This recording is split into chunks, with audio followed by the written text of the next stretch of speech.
In today's video, we're going to be taking a look at the EIBOS Polyphemus. Now, if you've seen Bamboo's recent release of the brand new AMS and you were impressed by some of those features like the drying and rotating of the filament, well, this is a great alternative if you don't actually own a Bamboo printer.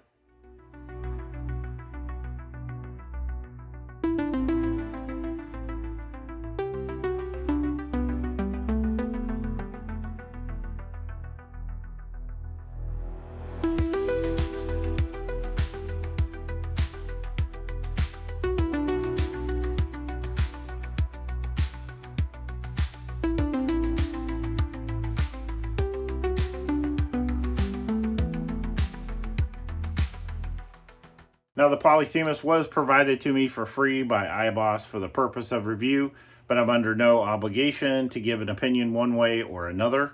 So let's jump into the assembly and then we'll get into some of the specifications.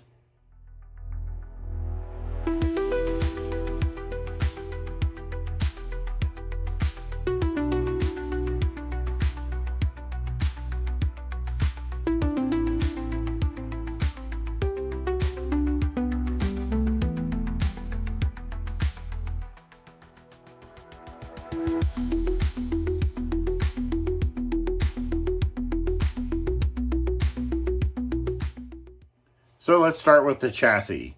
There are 4 rollers and they're all independently mounted and on ball bearings, which is quite nice. Now, as far as the drive motor to rotate the spools, there is only one motor. And oddly enough, it came with an extra motor, which doesn't really give me warm and fuzzy feelings about how long the motor in it is going to last. Now, in the back of this dryer, there are 2 spots for desiccant packs, and actually the packs that came with the majority of my spools fit in there perfectly. With that said, I don't think this strictly is necessary. As a matter of fact, I don't use that feature at all. There are several ports in this dryer for a PTFE tube to feed filament out of it. Actually 8 in total, 3 in the front, 3 on top, and 2 in the back, and there are some rubber plugs included to plug that off when not in use. Now, the humidity venting feature is passive. There's a vent in the top that can be adjusted and wide open to let that humid air escape, and even close it off completely for more long-term storage, but again, that's something we'll talk about later in this video. Now, jumping into the settings on this dryer, it has some predefined profiles for a number of materials. So PLA, ABS, PA, PC, PETG, ASA, PVA, TPU, and PP. It also has 3 user programmable settings. That way you can set up your own profiles if you want. Now, this unit will go up to 70C max, and the timer can be set for as little as 30 minutes up to 24 hours. The spool rotation is not on by default. So once you get the timer going and you start drying, you'll need to enable that spool rotation manually by pressing the button on the control panel. Even though that feature is optional, I find myself turning it on just to make sure that my spools are evenly heated as they're rotated around. Now, this leads us to one of my favorite features of this machine. If you hit that power button to shut it off, it looks like it's just displaying the current relative humidity in the chamber, but if you hit the settings, you can actually go and set a target humidity level. That means it will turn on and off cycle regularly to maintain whatever that targeted humidity level is. That's amazing for long-term storage, and that's where that vent on the top being closed off and those plugs being installed is so important. This is where I question the feature for the desiccant packs, because lots of times desiccant packs you receive already sealed up in your filament isn't necessarily 100% dry. So by adding desiccant packs to the chamber, you could actually be inadvertently introducing humidity into that chamber. I'd rather just run it with no desiccant packs. I think it's just the better option. As you guys know, we frequently get into determining how much power a product actually uses, and we've done some testing on our printers in the past. So this particular dryer is rated at 130 watts. Well, I can tell you that that is just during the initial warm-up phase, and then after it's reached temperature, that demand goes way down. So don't think that it's drawing 130 watts the entire time. Now typically I'll dry my filament and remove it and put it in a Ziploc bag for later use. There are times in a day where I will use more than 2 spools of filament.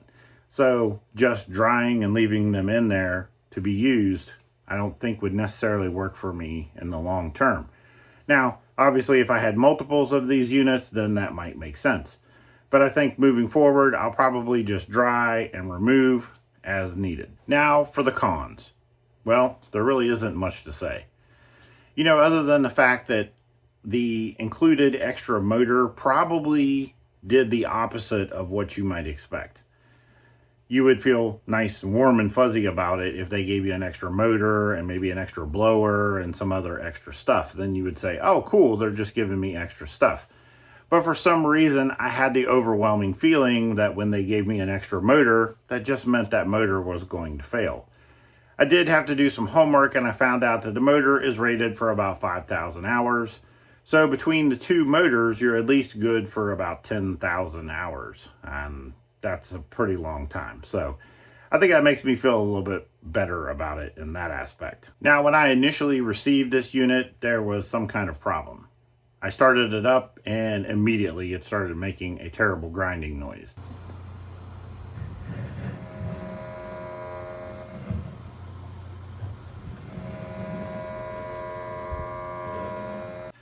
I kind of figured what was wrong. More than likely, it sounded like the blower blades were actually rubbing on something. It was a fairly easy fix, but I reached out to EIBOS immediately and let them know that this was the issue. Unfortunately, as of the recording of this video, they have not gotten back to me. Now, I took the unit apart and looked at it, and sure enough, that was the problem. When the blower was assembled, the blades weren't fully seated onto the motor, and it was causing the blades to rub the top of the blower housing. Just a press down on the blower blades and boom, problem solved. The unit was whisper quiet from that point, but worth mentioning. Overall, I would say this filament dryer is a buy. If you need a dryer that dries, rotates, and gives you the ability to do long-term storage, this is a pretty good option. Now down below, I'm going to include a link where you can buy this online, and obviously I earn a couple of bucks if you do, so that would be much appreciated. If you have any questions, by all means, jump in the comments and let me know, and I'll get back to you as soon as possible. But for now, that's it guys. Later.